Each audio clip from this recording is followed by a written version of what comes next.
What up, Cavs Nation? I'm your host, Ethan Sands, and I'm back with another episode of the Wine and Gold Talk podcast. And joining me today, Chris, Fedor, cleveland.com Cavs beat reporter, and Jimmy Watkins, cleveland.com columnist. And we're coming to you guys after the Cavs' second straight loss in the first round series against the Toronto Raptors, 93-89.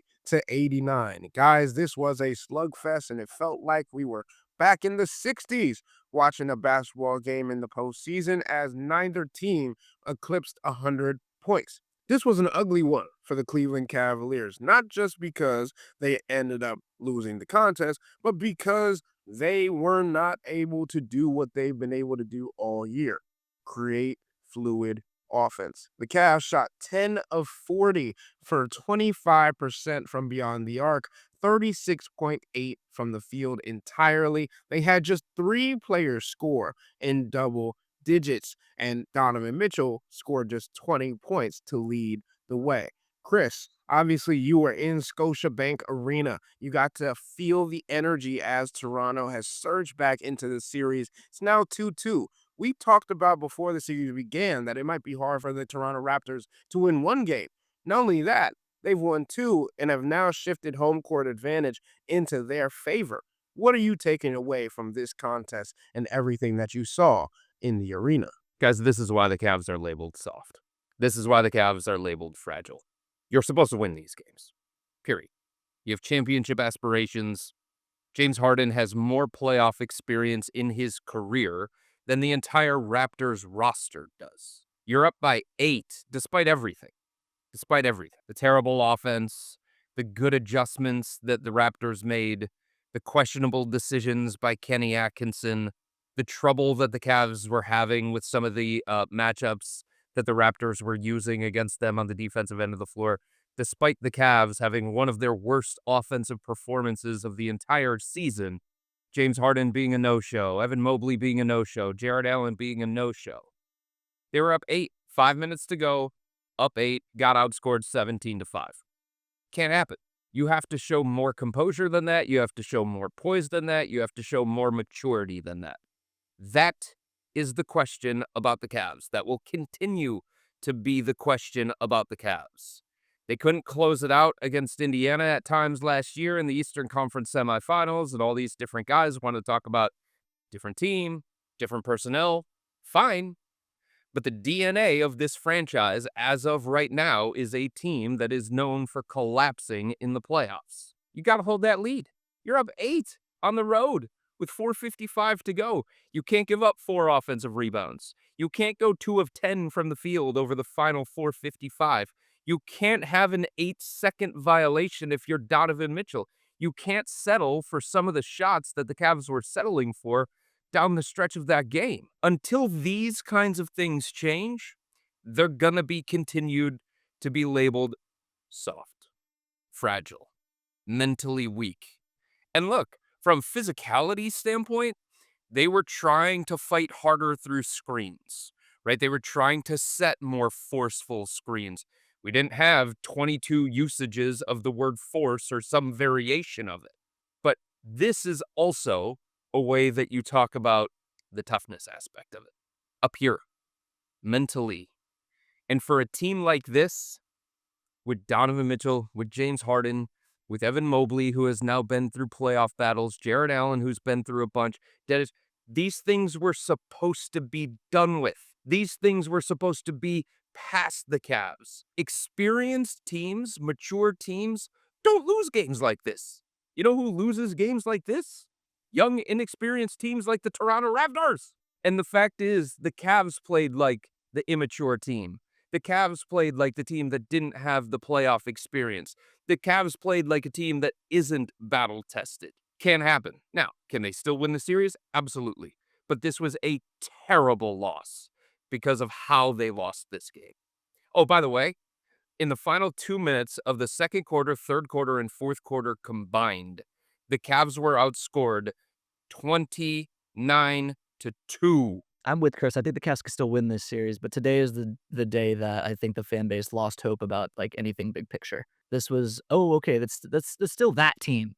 the different team comment from Donovan after the game, he can't lean into the narrative that's being played out here where, like, you guys, fumbled those games against the Pacers last year, and now you're fumbling a game here, like, what's the connective tissue there? Like, if he honestly answers that question, that's a big problem. So I understand what he's saying in that moment, but that's gotta infuriate people when they hear that. This is a different team.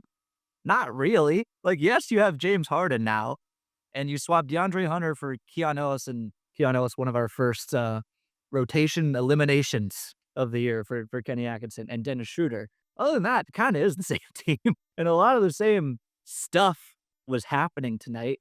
And we can talk about this as a team wide thing, but in moments like this, where a lot of the team doesn't have it, 93-89 rock fights are won by your superstars, and the Caps superstars just weren't superstars. James Harden, this is a Nick Wright stat from that I saw on Twitter. Incredible. Tonight is James Harden's 44th career playoff game with more turnovers than field goals. That's insane. But you know what? As much as the Cavs would never say this publicly, you kind of signed up for that a little bit with James Harden. You can price that into a playoff series. You know James Harden's going to have a weird game, a weird fourth quarter where he, let's see, scores 3 points on 4 shots. That's going to happen. But you got him so that he could steady the tide enough when Donovan's off the court, or if Donovan has an off night. By the way, the Cavs were +1 with James Harden on the court tonight. They were much better in the non-Donovan minutes tonight than they have been in the rest of the series. I thought particularly in the third quarter, James was a pretty steadying presence. But like Donovan Mitchell in this game, I just didn't understand it. I didn't understand him early in the game. One game after saying into a microphone, we need to be more forceful when the Raptors top block us, or in this case, Scottie's face guarding him all across the court. And Donovan is just accepting that Scottie Barnes has taken him out of a possession. He's just standing there at times. And I don't know if that's physical exhaustion or mental exhaustion, or like, hey, let's let my team play 4-on-4 out there and see if that works out. But that doesn't really align with the Donovan Mitchell approach that we've seen in the past before. It's been must-win playoff game, I take 30 shots. I do more. I do more. So now he's just taking hands off the reins. That to me suggests that like the Raptors are doing something that works and is transferable, and like they're kind of wearing him down a little bit. The foul at the end of the third quarter, like just a total brain fart. You can't have that. You can't have that, particularly in a game where like this game forced me to Google at one point, what is the lowest scoring NBA playoff game of all time? It was 17-14 after the first quarter. Like every point is a premium. You make a mistake like that, it all adds up. The 8-second violation, just can't have that. That's inexcusable. And the shot against Colin Murray Boyles, you're down 3, you're trying to save the game. You put the game in the ref's hands? Look, I understand you got a rookie switched on to you, and you think that he might be susceptible to a mistake like that in that situation. Colin Murray Boyles actually kind of bit on that pump fake. He didn't completely leave his feet. He kind of caught himself like mid-jump, and I think that's why Donovan didn't end up getting this call. But it's like, in that situation, that's such a half measure. Like, make a decision. 13 seconds left on the clock when you have that ball on the right wing, one-on-one against a rookie. You can take him to the rim. If you think he's going to foul you, try to take him to the rim, get an and one. Or you can try to take a game-tying 3, but, like, take a real shot. Foul baiting in that moment, that's just a weak, uncertain move. A move that screams, like, I'm just not sure what to do in that situation. And when you're a superstar, you're expected to be able to deliver in those moments. So above any, I wrote this after the game. I made a little video about it. Like, for everything that went wrong, Evan Mobley no show, James Harden fourth quarter no show, Jared Allen. Actually, if we have time, I might defend Jared Allen because I think it's kind of impressive that he summoned the energy to get 15 rebounds when no one is giving the ball or even looking at him. That's kind of what you're asking for from Jared Allen in a game like this. But like, pretty much nothing went right. But if Donovan Mitchell has a normal-ish Donovan Mitchell game, like anything approximating what we're used to seeing from him in this game and in moments like this, they win the game. He was unrecognizable in this game, and that to me is the biggest reason why they lost. Like, I mean, I think it's one thing, guys, if that's Lou Dort that's guarding Donovan Mitchell, or if that's Amen Thompson, or if it's Asar Thompson, or insert premier guy going to the all-defensive team here. Scottie didn't have the full-time Donovan Mitchell assignment. He hasn't throughout the course of the series. Scottie was preoccupied at times with James Harden and at times with Evan Mobley. So he's kind of like bouncing around. And that's where sometimes Donovan has to recognize, all right, this isn't a Scottie Barnes possession on me, right? Maybe it's Brandon Ingram. Maybe it's RJ Barrett. Maybe it's Jamal Shed. Maybe it's Jacoby Walter. If it's Scottie Barnes that's neutralizing Donovan, okay, you understand it because you say Scottie is an all-world defender. He deserved consideration to be on Defensive Player of the Year ballots. But Jacoby Walter? Like RJ Barrett? Donovan didn't let that happen in the first 2 games of this series. He dictated terms. He forced the action. He decided that that's not happening. I have the advantage. It's in my favor, and I'm going to attack that relentlessly. And ever since the Cavs got to Canada and the Raptors made a few adjustments with their defensive schemes and they send these late blitzes and they changed coverages and matchups and things like that, Donovan and this entire offense has looked completely flummoxed by what the Raptors are doing to them. And they look completely rattled as a team. And for all this conversation about defense, yes, the Cavs defense held the Raptors to 93 points. And before today, no team in playoff history in the three-point line era had won a playoff game making that few number of threes. 4 for the Raptors. And no team in playoff history had won a playoff game in the three-point line era making that bad of a percentage from three-point range. But the Raptors found a way today. So for all this thing about the defense, yep, certainly. But the thing that drives this organization is offense. And when their offense looks out of whack, out of rhythm, this team as a whole looks rattled. And they're like, what are we supposed to do here? Like, we're not used to this. How do we best combat this? I think it's extremely telling that Donovan didn't want to talk about confidence, like after his post-game press conference. Like, if he thought that the confidence was waning or whatever, like, there is a sense that we have from being around this team and also covering this team for multiple playoff runs that this feels eerily similar to what happened against Indiana. Different, right? Indiana comes into your house and takes 2 games, but you're in Scotiabank Arena and Scottie Barnes is feeling himself, right? RJ Barrett is feeling himself. And then we've had this conversation continuously throughout this series about how the only way we predicted that the Toronto Raptors could win this series, which was very, very, very, very, very unlikely, was the Cavs would have to help them do it. Another game with 17 turnovers, guys. Another game where the offensive rebound numbers were astronomical for the Toronto Raptors. 21 offensive boards, right? Just second chance opportunities.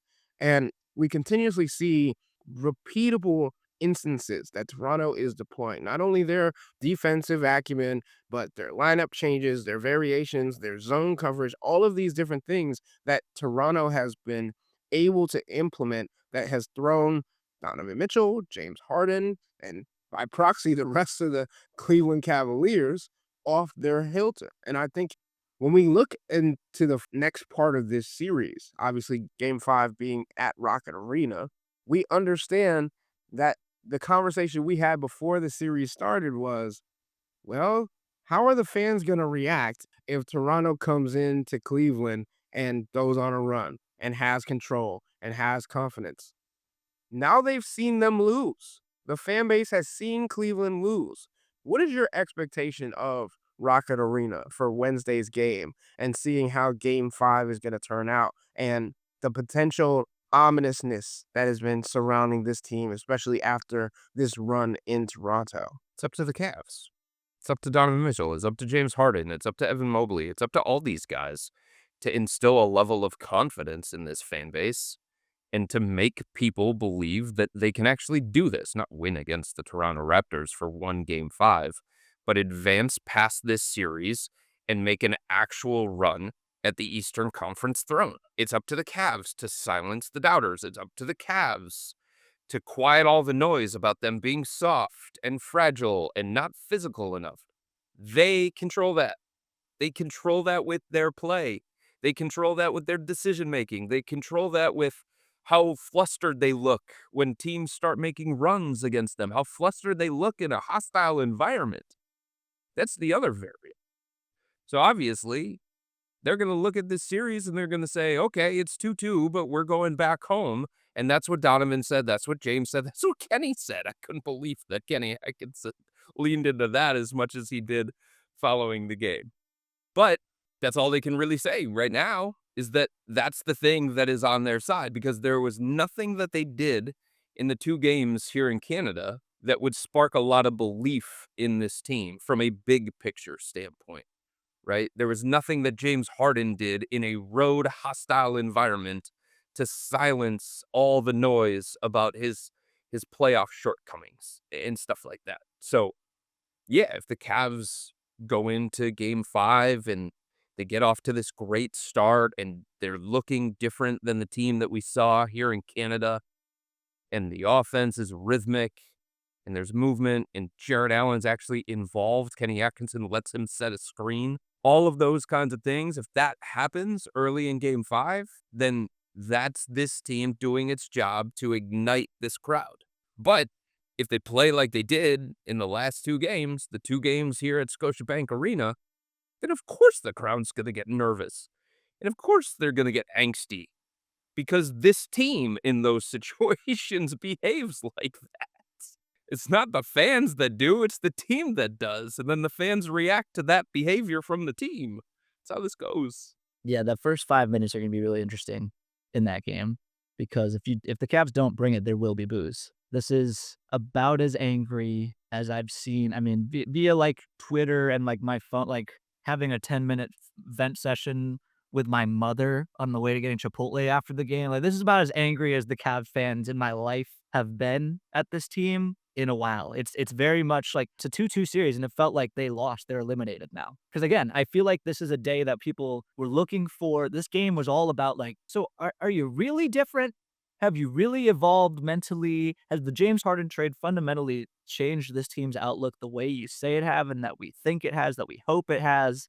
And the answer based on this game is a flat, resounding no. This is exactly the kind of loss that the 2022 Cavs and the 2023 Cavs and the 2024 Cavs and the 2025 Cavs would like, everything distilled into one game about what frustrates this fan base about this team was this game. And the idea that, like, again, what are you supposed to say in a post-game press conference? But the idea that this is ho-hum, just a 4-5 series, We're good. equal footing, all they did was take care of home court. Like, if you really believe that you're on equal footing with the Toronto Raptors in a playoff series, then you're going nowhere. You know, and we all know that they don't actually believe that. They know that they're better than this team. They know that this is essentially this Toronto's team first run at a real playoff. Like, Scottie Barnes has been in the playoffs before, but never in like this role before. Scottie Barnes, best player in Toronto the last 2 games, by the way. He's amazing. When we talk about the energy part of it, what he does guarding James and Donovan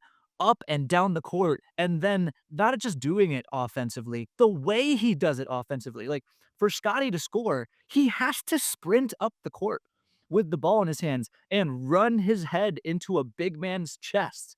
That's how Scottie Barnes has to score. And he does it over and over and over again, and then turns right around and guards one of the best players on the court for 90 feet. That I have so much renewed respect for Scottie Barnes watching this series. He's an incredible basketball player. The Raptors have to be doing backflips over what they have learned about Scottie Barnes in this series. He's been amazing. That being said, Scottie Barnes supporting cat like Brandon Ingram has stunk. He's been terrible. He was especially bad today. Did he finish with an assist? He said 23, 0 assists. 0 assists. All-time Hall of Fame gunner performance. Just kept putting him up there. He finally made a big one, the 3 late in the 4th quarter. So that's shoot or shoot, kids. Like, that's there's a lesson there somewhere. Maybe you pass a few of the other ones leading up to that one, but like, never stop believing yourself. Just the idea that the Cavs on one hand hold themselves as like true contenders and we can win it all, and this James Harden trade has transformed our championship ceiling, but it's totally normal for us to be 2-2 with the Toronto Raptors, who have really done nothing ever as a core. It just doesn't compute. It's always fascinating to me, between game 3 and 4, after the one team wins the first 2 games, and then you go on the road, and then the other team is fueled by the crowd, and they have this great performance where their backs are against the wall, and they play with desperation and they make these adjustments and things like that, then they win game 3. Going from game 3 to game 4, there's always the question of, okay, how do you adjust to the adjustments? Can you counter those adjustments? Or are you starting to see signs that this team becomes problematic for you and the things that they do against you become problematic? I think we have enough data to say that the Raptors bother the Cavs. The style that they play, the physicality, the fighting through screens, some of the defensive tactics that they're using. I think we have enough data to say that the Cavs look uncomfortable in this series. And that is a very, very surprising thing to say, especially given the way that the first 2 games in Cleveland went, where the Cavs led for 90 of a possible 96 minutes. And they were getting everything that they wanted on the offensive end of the floor, and things were coming easy for them. The Raptors made these adjustments, and it caused the Cavs to, in a way, go away from who they are and the things that they do. Remember what Kenny Atkinson always talked about throughout the course of the regular season and even coming into this playoff run? He said, we have to lean into us. We have to lean into our identity. We have to do the things that we do. Well, the things that make the Cavs so special offensively, it looks like they abandoned all of them today in this game 4 because they were uncomfortable and because of the adjustments that the Raptors made and because of the things that the Raptors were doing schematically on the defensive end of the floor. Where were the James Harden, Jarrett Allen pick and rolls? Where was Evan Mobley setting the screen? For the majority of the first half, almost every screen that was set was Sam Merrill, Max Strus, Keon Ellis, which didn't work. Dean Wade, Donovan Mitchell for James Harden for Donovan Mitchell. It's like, well, wait. Yeah, that's part of what you can be offensively, but at your core, that's not who you are. That's not what you've been. At your core, it's the James Harden, Jarrett Allen combination. It's the James Harden, Evan Mobley combination. The Donovan Mitchell, Jarrett Allen. Donovan Mitchell, Evan Mobley. So to me, it just felt like stylistically, Kenny Atkinson and the Cavs abandoned a lot of their principles and who they are on the offensive end of the floor because they were uncomfortable with the way that the Raptors were guarding them. And that, to me, spoke to the Raptors dictating terms, the Raptors being proactive and the Cavs being reactive, all of that kind of stuff, which also was a problem in last year's playoff run, especially against the Indiana Pacers. Chris, to your point about the screening actions or lack thereof with the big man, I thought it was interesting that Kenny Atkinson after the game then said, well, we didn't want to make Colin Murray Boyles get into the action. Jimmy, going back to your original point about Colin Murray Boyles being a great player, but still being inexperienced, you have to make those guys uncomfortable. You have to put them in spaces where they're not used to being there. He's a rookie. This is his first playoff run, and you're allowing him to dictate how you're going to utilize your actions rather than, hey, Donovan, remember you're a perennial all-star. Hey, James Harden, you remember that you're going to be in the Hall of Fame when your career is all said and done? How about you go attack the 6'7" rookie who's a great defender, but still also has his flaws, right? So I do think that the Cavs, and to your point, Chris, I think you're absolutely right. The Cavs are changing. They're being reactive. And that's what we knew they couldn't do coming into any playoff series. They had to dictate, and we've had this conversation even after the first 2 games, how they handled punches, how you respond to adversity, how do you punch back? And this Cavs team continues to prove that they're on their heels, not only in the transition game, not only on the offensive boards, but simply everything that the opposing team does has them moving backwards rather than forwards. And I'm curious, guys, because we've talked on this podcast before about how repeatable some of these things are. This is not the Toronto Raptors had a great offense today. Chris mentioned it. One of the worst, if not the worst, three-point shooting performance in a win in postseason history. And yet they had other opportunities, other ways to win the game. What happened to this offense that you would have to score 105, 115 against? Neither team scored 100 points. This felt like the Orlando Magic series from a couple years ago. What was that quote Jarrett Allen said? First to 94? clearly there is some disruption that the Cavs are feeling, whether that's physicality, whether that's force, whether that's speed, whatever it may be. And guys, my last question to you guys on this podcast is, what adjustment is there other than be better? Because I'm so sick of hearing Donovan, James, Kenny Atkinson, well, we'll be better. We'll look at it and we'll be better. You've said it for 2 games now. Show me something, Jimmy, and we still got to make those T-shirts. Show me. Prove it. Stop saying it, because lip service only gets you so far. And we know for this Cavs team and the narrative surrounding it, basically, lip service gets you killed. Well, I think Jimmy said it at the very beginning. The Cavs' best players have to play better. That's first and foremost. If you go back to Game 3, Scottie Barnes and R.J. Barrett combined to basically double up James Harden and Donovan Mitchell. Can't have. So you start there. You always start there. But I also think that Kenny has to do a little bit of soul searching here. And it doesn't mean panic, and it doesn't mean overreact, but it means react accordingly. And over the last 2 games in this series, Dargo from the Raptors has outcoached him. Okay. So now you find the answers to these things. And I did think it was interesting in the post game after the game that Kenny was talking about, hey, we did some good things. We made some adjustments. It's almost like he wanted people to see that some of the stuff that he tried doing actually worked. And he was like, look, give me credit too. Don't just kill me. Give me a little bit of praise because of this, and this. But the truth is he's got to be better too. He's got to be better with his lineups, his combinations. I can't believe that he finished the game with Evan Mobley. I cannot believe that he finished the game. I mean, I can believe it because he has shown over and over and over again.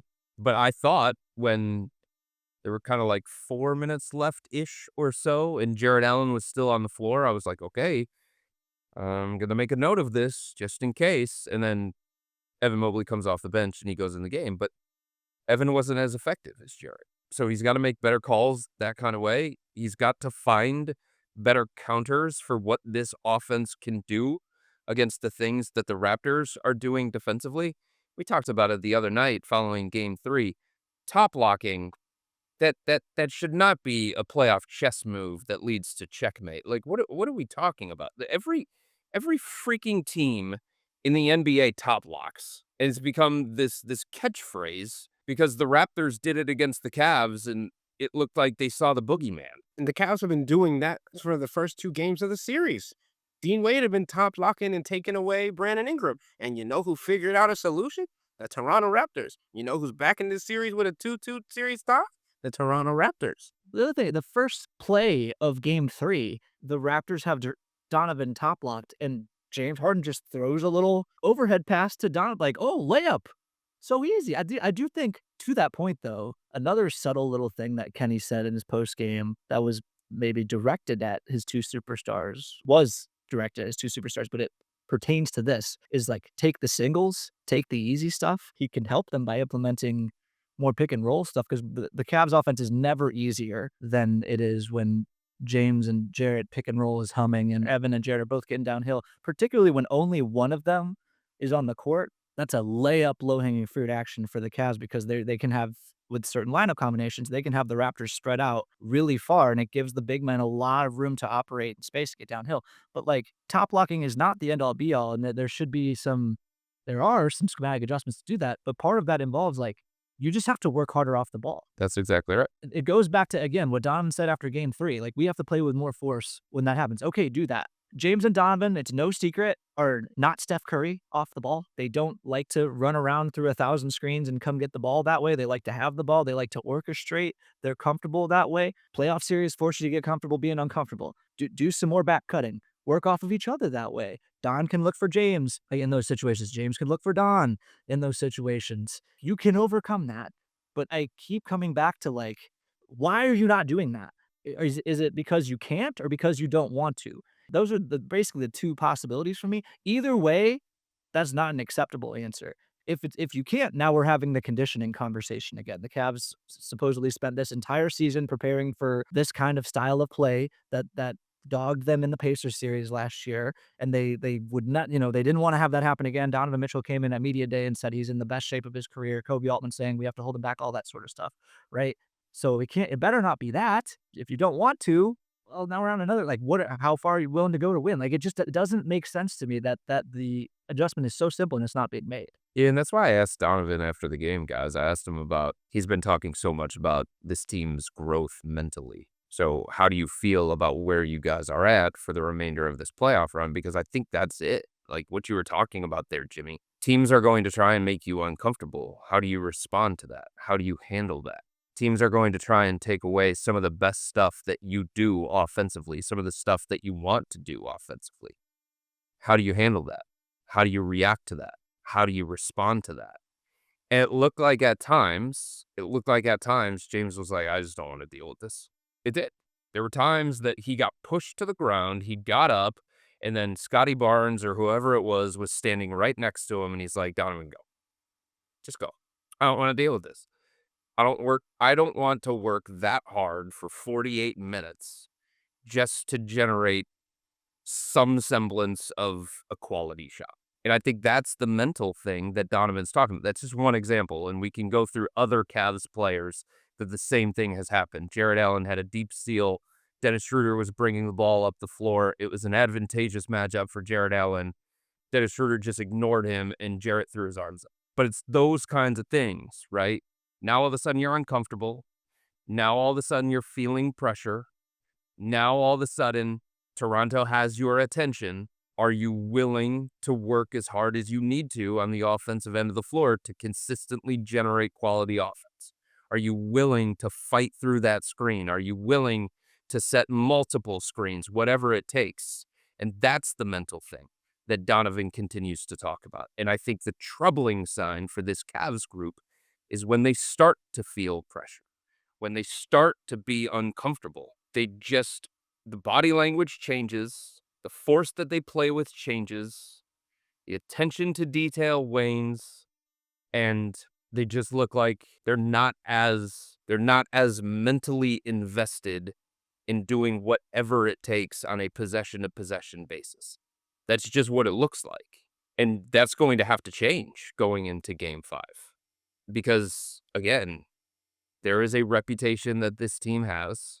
It's one that has been there for a long, long time, and it's on them to show, like, we're not going to act defeated when these kinds of things continue to happen to us. And Chris, to your point, and Jimmy mentioned this a little bit earlier, like as much as Donovan doesn't want to compare this team to last year, this is a conversation that Donovan brought up in his end of season press conference. He said, we're going to be back.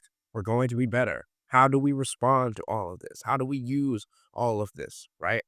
And one of the main things from that and from throughout this season has been how you fight through fatigue. And there have been multiple times throughout this last 2 games in Toronto where Donovan Mitchell has just looked tired, has looked exhausted. And it's not because he's taking 30 shots or doing as much as he was. Why are you tired? Why are you out of gas? James Harden, you're not getting back on defense. You're not getting into the play offensively, right? You're just not. Ethan, he's the king of resting. He's being smart. But you can't rest. Like you're not going to get rewarded for pacing yourself in a playoff game.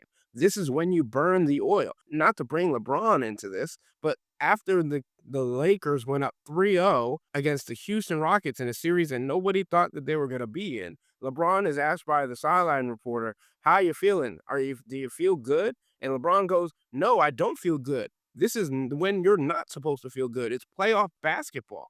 Donovan Mitchell, James Harden, are you listening? Because this is not the time to be, oh, we'll just wait until the fourth quarter. We have this clutch mentality. We have the makeup and experience to be able to take over games in the fourth quarter.